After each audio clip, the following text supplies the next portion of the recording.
ภาพคนยกยอที่ลุ่มบริเวณน้ำพุงวัดตะโงได้ตอนแรกตอนค่ำเมื่อวันอาทิตย์มันมีค่าตอนค่ำวันศุกร์มาบริเวณน้ำพุงวัดตะโงแล้วบริเวณข้างหน้าก็มีคนคุยอะไรยกยออยู่มันเพิ่งจะเป็นสะพานวัดตะโงวันนี้มาไม่ได้เห็นไม่ยังมีผู้เดียวไม่ต้องมีผู้ชายได้สงสัยถ้าเป็นไม่ยังผู้ชายได้นี่คือบริเวณฝ่ายน้ำล้นวัดตะโงนะถ้ามาตอนค่ำนะ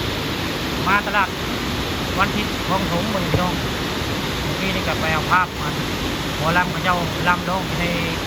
ตลาดคลองถมเล็ดดองกิน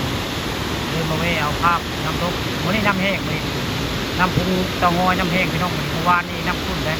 วันนี้เริ่มจากไทยจักหน่อยเลยครับไทยจักหน่อยนี่คือฝ่ายน้ำล้นบ้านเตางอยอำเภอเตางอยมาไม่นับจากเก็บน้อยว่าเมื่อวานแต่ว่ามีคนมาหยกมายอ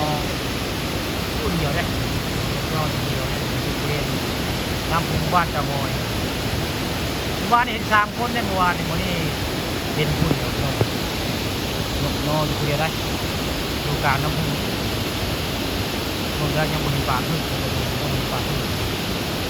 แต่ว่านี่คนเดียว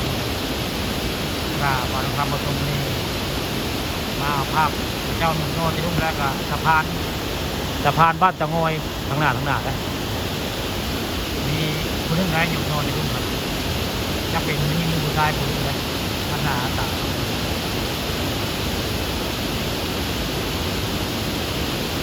ที่รุ่งมันก็ใหญ่นะหมดที่รุ่งมันก็มากใหญ่ไว้นอดรุ่งใหญ่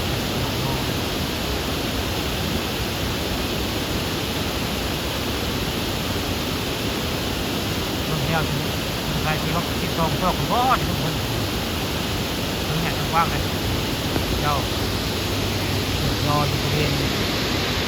น้ำพุงภายในรถบ้านตะงอยเจ้า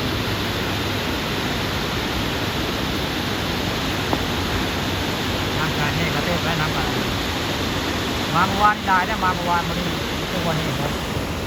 มีการเดียวกันไปนี่ก็จะเป็นตลาดนัดคลองถมได้หมดตลาดนัดคลองถมคลองถมได้รถเต็มได้หมดเลย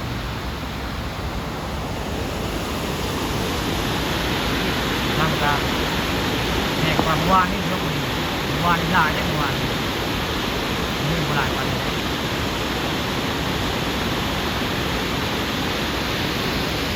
นี่มาเพื่อได้ติดใจมายัง